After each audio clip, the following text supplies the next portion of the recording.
না।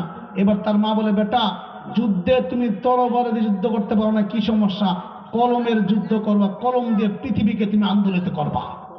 মা এবার শিখাই দিলেন। এই বাচ্চা সেই বাচ্চা যে আল্লাহ নবীর ভাষাবিদ হিসেবে কাজ করতো, এই বাচ্চা সেই বাচ্চা যে বাচ্চা 21 বছর বয়সে কোরআনটাকে রচনা করছে। সুবহানাল্লাহ। আমরা সেই যুবক, নবী শেষ জিন্দেগিতে রোম জয় করবে, বাহিনী পাঠাবে, কারে পাঠানো যায়, আবু বকর উমরের মতো মহান মহান সাহাবী বাহিনীর মধ্যে আছে। নবী যেই বাহিনী পাঠায় তার লিডার বানায় মাত্র 17 বছর একজন যুবক, যে মূলত কৃষ্ণ কালো গোলামের সন্তান ছিল, ওসামা ইবনে যায়েদকে নবী লিডার বানায় দেয়। মিয়া, আমাদের দেশে মোহাম্মদ আশরাফুল 17 বছর বয়সে ক্রিকেটে সেঞ্চুরি করেছে, টেস্ট সেঞ্চুরি, মনে আছে কিনা আপনারা? পত্রিকা খুললেই সর্বকনিষ্ঠ সেঞ্চুরিয়ান, বিশাল একটা হাসি দেখতাম, সর্বকনিষ্ঠ সেঞ্চুরিয়ান, আমরা গর্বে বুকটা ভরে যেত। 17 বছরে আমি একটা ব্যাট হাতে সেঞ্চুরি করার দ্বারা পত্রিকা তার সুনাম ভাসে। আমরা তো সেই যুবক, সেই জাতি, আমরা সেঞ্চুরি করি না 17 বছর বয়সে মোহাম্মদ বিন কাসেম দিয়া পুরো ভারতটাকেই শাসন করে দিই আমরা হলো সেই যুবকের জাতি। আমাদের মাথা নষ্ট করে দেওয়া হলো। আমাদেরকে কি দেওয়া হলো? রাতটাকে বানাইছে ঘুমের জন্য, দিনটাকে বানাইছে কাজ করার জন্য। আমাদের যুবককে দিল ফেসবুক, আমাদের যুবককে দিল ইউটিউব, টুইটার, আমার যুবককে দিল খেলা। বিদায় কি বলে, যুবক যে উঠে দাঁড়াবে সেই সুযোগটা তার নাই। একের পর এক খেলা, কি বলে, কখনো বিপিএল, কখনো আইপিএল, কখনো বিএসএল, এরপরে যাওয়ার পরে আবার টি20 কাপ, এরপরে দেশে দেশে খেলা, এরপরে বিশ্বকাপ, এরপরে ফুটবল বিশ্বকাপ, এরপরে Copa America, Europa champions league, এরপরে বিভিন্ন দেশের খেলা। যুবক মাথা ঘুরে তাকাবে, সেই সুযোগটা তারা দেওয়া হয় না। ঠিক কিনা বলেন, ঠিক কিনা বলেন? যুবকের মাথা নষ্ট করা হচ্ছে কেন? শুধুমাত্র কারণ একটাই, যুবকদেরকে মিটায় দাও। যে দেশের যুবক যতই স্ট্রং হবে, আল্লাহওয়ালা হবে, সেই দেশ তত উন্নত হবে, এটা তারাও জানে। মোহতারাম হাজিরিন, বিদায় আমার যুবককে ধ্বংস করে দেওয়া হয়েছে। এই সিরিয়া আজকে যুদ্ধ হলো, 13 বছর 9 মাস যুদ্ধ হলো। যুদ্ধের পরে 1,21,00,000 মানুষ বাস্তুহারা হলো, 6 লাখের উপর মানুষ মারা গেল, এক দেশটাকে তছনছ করে দেওয়া হলো। আপনারা কি ভাবছেন এটা কি শিয়া সুন্নি দ্বন্দ্ব? শিয়া সুন্নি, মুসলমান মুসলমান দ্বন্দ্ব না, মূলে কোনো ভিন্ন। আমি বললে লম্বা ইতিহাস হবে, হুজুর মনে কাছে এসে করছে নাকি, লম্বা ইতিহাস হবে। আপনাদের কষ্ট হচ্ছে বোধ হয়, নাকি কষ্ট হইতেছে আপনাদের?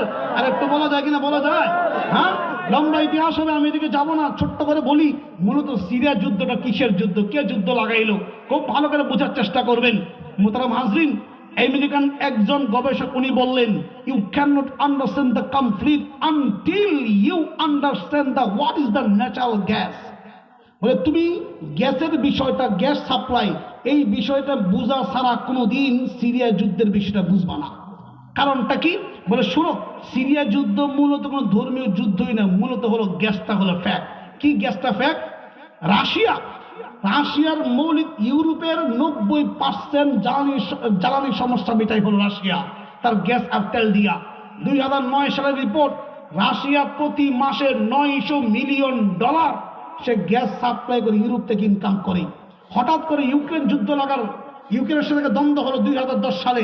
এই দ্বন্দ্বের সময় 20 দিন রাশিয়া গ্যাস দেয় না, না দেওয়ার কারণে ইউরোপ পুরো পঙ্গু হয়ে যায়। ইউরোপ চিন্তা করে যে আমরা রাশিয়ার বিকল্প কোনো ব্যবস্থা গ্যাসের করা যায় কিনা। গ্যাস সাপ্লাইয়ের লাইন হলো দুইটা, একটা হলো পাইপ লাইন দিয়ে গ্যাস সাপ্লাই করে, আর একটা হলো জাহাজ দিয়ে গ্যাস সাপ্লাই করে। পাইপ লাইন দিয়ে করা খুবই সহজ, এটার দামেও কম লাগে, মানও ভালো। জাহাজ দিয়ে করলে অনেক বেশি এক্সপেন্সিভ, অনেক বেশি খরচ হয়। ওরা চিন্তা করলো আমরা জাহাজ দিয়ে না করে পাইপ লাইন দিয়ে করা যায় কিনা। তো কি করা যায়? বিশ্বের মধ্যে সবচেয়ে বেশি গ্যাসের মজুদ আছে 3টা কান্ট্রিতে। এক নম্বর হলো রাশিয়া, যার গ্যাসের মজুদের পরিমাণ হলো 47.9 কিউবিক গ্যাস তাদের মজুদি আছে। 2 নম্বর হলো ইরান, তার মজুদ 34 কিউবিক। 3 নম্বর হলো কাতার, যার গ্যাসের মজুদ হলো 23.9 কিউবিক মিটার। এখন 1 নম্বর কান্ট্রি হলো গ্যাসের মধ্যে রাশিয়া, 2 নম্বর হলো ইরান, 3 নম্বর হলো কাতার। খুব ভালো করে বুঝবেন, রাশিয়ার গ্যাসটা সে নিজে তত্ত্বাবধান করে, ইরানের গ্যাসটা সে নিজেই তত্ত্বাবধান করে, কিন্তু কাতারের গ্যাসটা তত্ত্বাবধান করা হলো আমেরিকা। কাতারটাকে নিরাপত্তা দেয় আমেরিকা, সৌদি আরবকে নিরাপত্তা দেয় আমেরিকা। কাতারের সাথে আমেরিকার একটা বন্ধুত্বপর মিত্র সম্পর্ক। এদিক দিয়ে রাশিয়া আর ইরান হলো একটা মিত্র সম্পর্ক। এখন কাতার হঠাৎ করে 2010 সালে ঘোষণা করলো আমরা 1500 কিলোমিটার পাইপলাইন তৈরি করব। ইউরোপে গ্যাস সাপ্লাইয়ের জন্য 1500 কিলোমিটার পাইপলাইন তৈরি করব। কোন দিক দিয়া? বলে সৌদি আরব, জর্ডান, তুরস্ক, সিরিয়ার ভূমি হয়ে ইউরোপে চলে যাবে। সাথে সাথে ইরান ঘোষণা করে আমরা 6500 কিলোমিটার পাইপলাইন তৈরি করবো গ্যাস সাপ্লাইয়ের জন্য। কোন দিক দিয়া? বলে ইরাক, সিরিয়া হয়ে এরা ঢুকে যাবে হলো আপনার ইউরোপে। এখন কাতারও ঘোষণা করে, ইরানও ঘোষণা করে। কাতার যে গ্যাস দেওয়ার ঘোষণা করে, মূলত কাতারের মাথায় বসে আছে আমেরিকা। কাতার দেওয়া মানে আমেরিকা লাভবান হওয়া। এত এত কোটি কোটি বিলিয়ন ডলার আমেরিকার মাথা নষ্ট। রাশিয়া একলা কামায় তা হবে না। এবার আমেরিকা কাতারকে দিয়ে এই গেমটা খেললো যে তোমরা ঘোষণা করো আমরা পাইপলাইন দিয়ে সাপ্লাই করব, আমরা এত কিলোমিটার গ্যাস পাইপলাইন বানাবো আমরা। ইরান বলে আমরা বানাবো। এখন আমেরিকা কি করলো? সাথে সাথে ইরানকে নিষেধাজ্ঞা দিল। আপনি জানেন না, স্যাংশন দিল ইরানকে, তার সমস্ত মাল বিক্রি করা নিষেধ, স্যাংশন দিয়ে দিল। এখন তো ইরানের মাল কেউ কিনবে না। এখন ইরানের গ্যাস সাপ্লাই দেওয়া যাবে না। এখন কি দিতে হবে তাহলে? তাহলে কাতার ছাড়া গ্যাস নেওয়ার আর কোনো রাস্তা নাই ইউরোপের। ইরান যেহেতু নিতে পারবে না, এখন কি? তাহলে একমাত্র রইল কাতার। কাতার তার সিরিয়ার সীমানা দিয়া ইউরোপে গ্যাস পাঠাবে এবং বিলিয়ন বিলিয়ন ডলার কাতারও কামাবে, আমেরিকাও ভাগ পাবে। এবার রাশিয়ার মাথা নষ্ট। রাশিয়া চিন্তা করলো কি করা যায়, বন্ধ করতে হবে। এবার বলেন তো দেখি সিরিয়ার মালিক কে? সিরিয়ার মালিক কে? প্রধানমন্ত্রী কে? বাশার আল আসাদ। সে হলো প্রধানমন্ত্রী। কোন স্বাধীন রাষ্ট্রের মধ্য দিয়ে কোনো কিছু নিতে চাইলে প্রধানমন্ত্রীর অনুমতি ছাড়া নেওয়া যায় না। আমাদের বাংলাদেশ স্বাধীন রাষ্ট্র, আপনি চাইলে এখানে ঢুকতে পারবেন না। যত কথাই বলেন, যত লাল চক্ষুই দেখান, ঢুকা সম্ভব না। আন্তর্জাতিক আইন লঙ্ঘন হবে। বিদায় ভয় পাওয়ার কিছু নাই ইনশাল্লাহ, ইনশাল্লাহ। আর মুসলমান তো সেই বাহিনী 3000 মুক্তিযোদ্ধা মুজাহিদ 2 লক্ষ রোমের বাহিনীকে হারায়। আমরা সেই বাহিনী যদি কোন রাষ্ট্র মাথা তুলে তারাই চোখ রাঙ্গায় দেখায়, চোখ উঠায় দেওয়া হবে। বাংলাদেশের যুবকরা দমে যাবে না, দমে যেতে পারে না, পারে না। মোহতারাম হাজরিন, খুব ভালো করে বুঝবেন। এইবার কাতার হলো সাপ্লাই করবে। এইবার সিরিয়াকে ইরান শিয়া, সিরিয়াও শিয়া। ইরান কানে পশিং দিল। বাশার বলল যে না, আমার রাষ্ট্র দিয়ে আমি কোনো পাইপলাইন যেতে দেব না। শুনেন, এটা হলো মূল সমস্যা হলো এই জায়গায়। ও বলল আমার রাষ্ট্র দিয়ে পাইপলাইন যেতে আমি দেব না। এখন এই যে বললে দেব না, কেন? ইরান নিলে ঠিকই দিত। ইরান যেহেতু পারে নাই, ইরান শিখাই দিল, সে বলল আমি যেতে দেব না। এখন প্রশ্ন হলো, বাশার যেহেতু মানা করছে, বাশারকে ফেলায় দাও। এবার গৃহযুদ্ধ এখানে লাগাও। লাগাবা কেমনে? আমেরিকা এসে যুদ্ধ করতে পারবে না, রাশিয়াও পারবে না, কাতারও পারবে না। কেমনে? এটাকে বলা হয় প্রক্সি ওয়ার। ও দেশের মধ্য থেকে মানুষদেরকে কয়েকটা গ্রুপ বানায় যুদ্ধ লাগায় দাও। এবার গ্রুপ বানালো STI, SNI, বিভিন্ন গ্রুপ বানায়া, এরপরে IS গ্রুপ বানায়, তাদের মধ্যে সরকার বিদ্রোহী গ্রুপ বানায় একটা আন্দোলন লাগাই দিল। সিরিয়া তছনছ হয়ে গেল, 6 লক্ষ মানুষের প্রাণ চলে গেল। এখন এই যুদ্ধটা কে লাগাইলো? রাশিয়া। ইরানের কথা হলো বাশারকে টিকাতে হবে। বাশার টিকলেই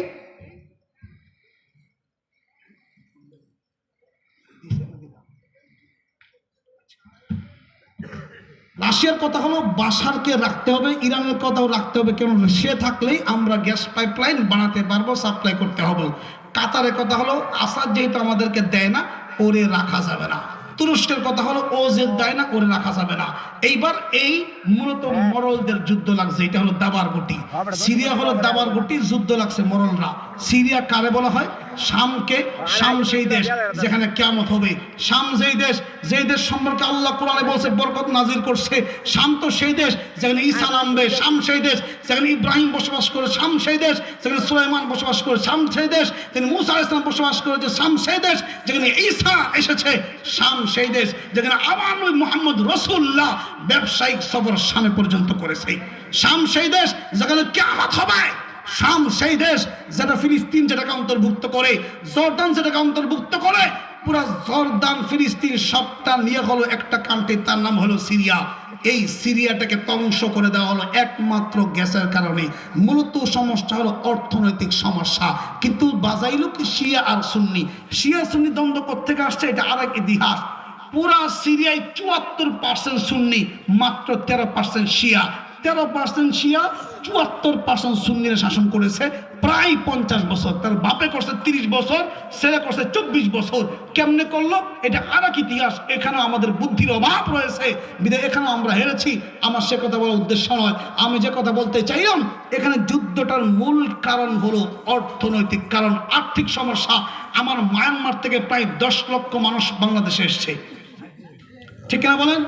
আমরা আনলাম, মেহমানদারি করলাম, অথচ বিষয়টা কি? বিষয়টা মেহমানদারি না, বিষয়টা হলো আন্তর্জাতিক চক্রান্ত। মূল সমস্যাটা হলো আমাদের দেশের সেন্ট মার্টিন নিয়া। রাশিয়াও চায় এটা, আমেরিকাও চায় এটা, চায়নাও চায় এটা, ইন্ডিয়াও চায় এটা।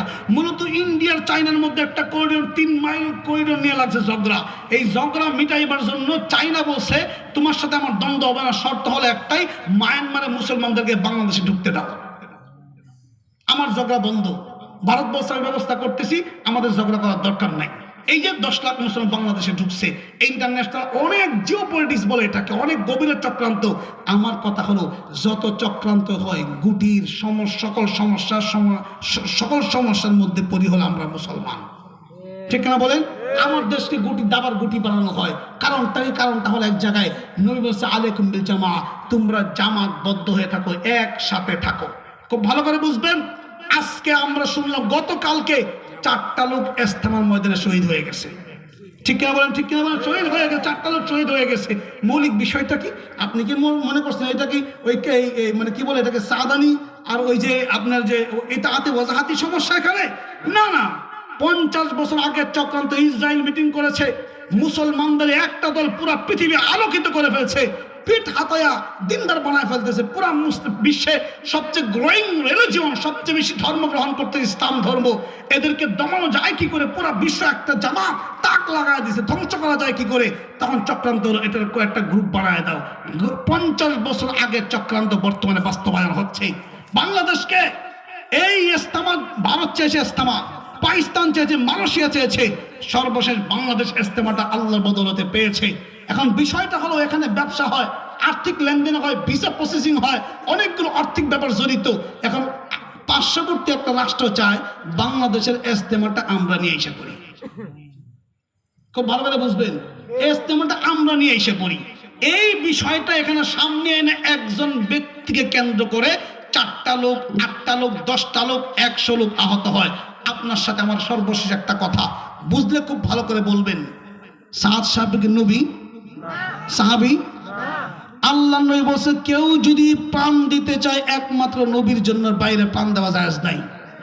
রক্ত নিতে চাইলেও নবীর জন্য, দিতে চাইলেও নবীর জন্য, আল্লাহর জন্য, আল্লাহ রাসূলের বাইরে কারো জন্য রক্ত নেওয়াও জায়েজ নাই, দেওয়াও জায়েজ নাই। ফতোয়া দিলাম, বিশ্বে ফতোয়া পারলে উল্টান। আল্লাহ নবীর বাইরে পৃথিবীর কারো জন্য রক্ত দেওয়াও জায়েজ নাই, নেওয়াও জায়েজ নাই। আমি মানলাম ওনার কোনো দোষ নাই। আমি একটা কথাই বলবো, উনি চাইলেই পারেন এই রক্তপাত বন্ধ করতে। উনি যদি বলেন আমি নিজ থেকে বাংলাদেশে আসবো না, তোমরা কি কার্য করে লাভ নাই। কোন ঝগড়া থাকে ভাই? আমারও নিয়ে ঝগড়া, ওনাকে ওয়াজ করতে দিব না। এক গ্রুপ বলে উনি ওয়াজ করবে, আর এক গ্রুপ বলে ওয়াজ করতে দিব না। আমি বললাম ভাই আমি ওয়াজ করবই না, এই জায়গায় ঝামেলা মিশছে, আমি ওয়াজ করবই না, আমি মাহফিলে আমই না, শেষ ঝামেলা মিটে গেছে, কোনো ঝামেলা নাই। উনি কেন ঝামেলাটা জিয়ে রাখতেছেন? উনি জানান উনাকে নিয়ে সমস্যা হয়, শত মানুষ আহত, 4টা লোক নিহত হয়ে গেছে। যেই ধর্মের জন্য, যে দিনের জন্য মানুষ হত্যা করতে পারে, যে ধর্মের জন্য, যে ব্যক্তির জন্য মানুষ রক্ত নিতে পারে, ওইটা কোনো ধর্মীয় কাজ হতে পারে না, ধর্মীয় কাজ হতেই পারে না। তাবলীগ তো সেই জিনিস, আল্লাহর জন্য মেহনত করবে, আল্লাহর দিকে আহ্বান করবে। দল বুঝি না, সকালে একদল বলে আমরা গাস্ত করবো, আর দল বিকালে বলে আমরা গাস্ত করব। যেখানে ইখতিলাফ, যেখানে দলাদলি মসজিদের ভিতরে হয়, ওটা কোনো ধর্মীয় কাজই হতে পারে না। দেখা গেলাম কালকে 8 ঘন্টা মানুষ জমে পড়ে আছে, রাস্তা বন্ধ। কি সমস্যা? বলে ধর্মীয় 2 গ্রুপের মধ্যে মারামারি, রাস্তা ব্লক হয়েছে, মানুষ থুতু দেয় আর বলে শেষ পর্যন্ত ইসলাম নিয়েও দ্বন্দ্ব, আমাদেরকে রাস্তা আটকে থাকতে হবে। রাস্তা কারো বাপের, রাস্তা কারো বাপের। তুমি তোমার এই গ্রুপ দলাদলিকে দ্বন্দ্ব করলা, মানুষকে কষ্ট দিলা। ঈদাউল মুসলিমে হারাম, মুসলমানদের কষ্ট দেওয়া হারাম। ওয়ালা তাফাররাকু, একসাথে ঐক্যবদ্ধ থাকা ফরজ। তুমি ফরজটারে বাংলা, হারামটারে করলা, মুস্তাহাব আমলটারে প্রতিষ্ঠিত করবার জন্য। ইস্তেমায় গেলেও কোনো বাড়তি সওয়াব নাই, না গেলে গুনাহ নাই। ঠিক বলেন বলেন বলেন। ইস্তেমা গেলে বাড়তি সওয়াবও নাই, না গেলে গুনাহ নাই। ফায়দাটা কি? গেলে দিনের বুঝ আসে। বলেন দিনের কথা শোনা যায়, কিন্তু যেই জায়গায় দিনের কথা শুনতে গিয়ে মানুষকে হত্যা করা হয়, হত্যা হয়, ওটাকে দিনের কাজ বলা যায় না। বোঝা গেল এটা এখন ইন্টারন্যাশনাল পলিটিক্সের শিকার। কথা বুঝছেন? ইন্টারন্যাশনাল পলিটিক্সের শিকার। আমার সিরিয়া যেমন ইন্টারন্যাশনাল পলিটিক্সের শিকার, রাশিয়া, ইরান আর আমেরিকা এখানে হলো মোরলদের ঝগড়ার গুটি হয়েছে। আমার সিরিয়া লক্ষ লক্ষ মানুষ নিহত হয়েছে। আমার বাংলাদেশকে গুটি চাল বানানোর চক্রান্ত চলছে, এ দেশকেও মিটিয়ে দেওয়ার চক্রান্ত চলছে। আল্লাহর কসম খায় বলি, আমার দেশের তাবলীগকে কেন্দ্র করে আর একটা লাশও এদেশের মাটিতে আমরা পড়তে দিতে পারি না। সম্ভাবনা আমরা প্রস্তুত থাকতে হবে। এক, দুই নাম্বার বলছি, আল্লাহ নবীর সাহাবাদের গুণ হলো দুইটা, যেটা যুবকদের গুণ হবে। যুবকদেরকে গড়ে তুলতে হবে তিনটা গুণ দিয়ে। এক নাম্বার হলো নবীর মহব্বত, দুই নাম্বার কোরআনের তেলাওয়াত, তিন নাম্বার হলো সাহাবাদের মহব্বত। সাহাবাদেরকে আইডল, সাহাবাদের গুণ দুইটা। মুসলমানের জন্য নরম, কাফেরের জন্য গরম। সব কাফের না, হিন্দু দেখলেই মারা যাবে না। যেই কাফেরটা আমারে মারতে চায়, যেই কাফেরটা আমার জন্য ক্ষতিকর, হিন্দুরা নিরাপত্তা দিয়ে আমরা, মন্দির নিরাপত্তা দিয়ে আমরা, কিন্তু আমার গায়ে আঘাত করতে চাইলে ওটারে ছাড়া যাবে না। ওটা হলো কাফেরের জন্য গরম। আল্লাহ নবী এক উসমানের জন্য রক্তের বদলা নিতে চেয়েছেন। 1400 সাহাবা নিয়ে নবী আন্দোলন করেছেন, বয়াত গ্রহণ করেছেন। আজকে তোমার ভাই ফিলিস্তিন কাঁদে, লক্ষ শিশু কাঁদে, আমার মা বোনরা কাঁদে। তোমার আন্দোলন কোথায়? তুমি আন্দোলন করো, দলাদলি নিয়ে কে কার বিরুদ্ধে মামলা দিবা? আল্লাহর কসম খায় বল, যুবক জাগ্রত হও। তুমি আবার তোমার ইতিহাস ফিরে খুঁজো। স্পেনকে শাসন আমরা করেছি, স্পেনকে আবার দখল করতে হবে। ভারত তো আমাদের করতলগত, 1200 বছর আমরা শাসন করেছি। ভারত আমার তৈরি করা ভূমি। ফিলিস্তিনকে আমরা বানাইছি, ফিলিস্তিন আমার ভূমি। আমেরিকা আমরা তৈরি করছি, ওটা আমার ভূমি। যুবক তুমি জাগ্রত হও, তোমার চেতনা ফিরে পাও। নেশায় মাতাল হওয়ার থাকা যাবে না। ঘুম ভেঙে জাগ্রত হও। আল্লাহর কসম খায় বলি, তুমি জাগ্রত একবার হলে, তুমি একবার ঘুম ভাঙলে, পৃথিবীর বুকে একটা মুসলমানের গায়ে আর আঘাত করতে পারে না, আঘাত করতে পারে না। আর এটাও দৃঢ় প্রতিজ্ঞা করি আমরা, মুষ্টিবদ্ধ প্রতিজ্ঞা গ্রহণ করতে হবে। আল্লাহর জমিনে যদি আর একটা মুসলমানের গায়ে আঘাত লাগে, আর একটা ফিলিস্তিনি, আর একটা শিশুকে অকালেই ঝরিয়ে দেওয়া হয়, আমার মা বোনদের গা থেকে রক্ত ঝরে দর্শন করা হয়, আমার আর একটা বিল্ডিংকে যদি বুলডোজার দিয়ে ঘুরিয়ে দেওয়া হয়, মনে রাখে দেশের যুবকরা মাথায় কাফনের কাপড় বেঁধে রাস্তায় নামতে বাধ্য হবে, রাস্তায় নামতে বাধ্য হবে ইনশাআল্লাহ। এটাই মুসলমানদের চেতনা হতে হবে। মুসলমানদের চেতনা এটাই হবে। সমস্যা কোন জায়গায়? দুই নম্বর যে সাহাবাদেরকে আইডল বানাতে হবে, নবীদের উলামাদেরকে আইডল বানাতে হবে। আজকে সমস্যা হলো উলামাদেরকে জাতির কাছে প্রশ্নবিদ্ধ করে আলাদা করতে চায়। কি প্রশ্ন? বলে হুজুর তো খুব মাশাআল্লাহ চরিত্রবান, 5 ওয়াক্ত নামাজ পড়ে, বিরাট ভালো মানুষ। সমস্যা একসাথে বিয়ে করছে 3টা। বলেন ঠিক কিনা? চারিত্রিক সমস্যা, বিয়ে করছে 3টা, বিয়ে 3টা করা কি হারাম?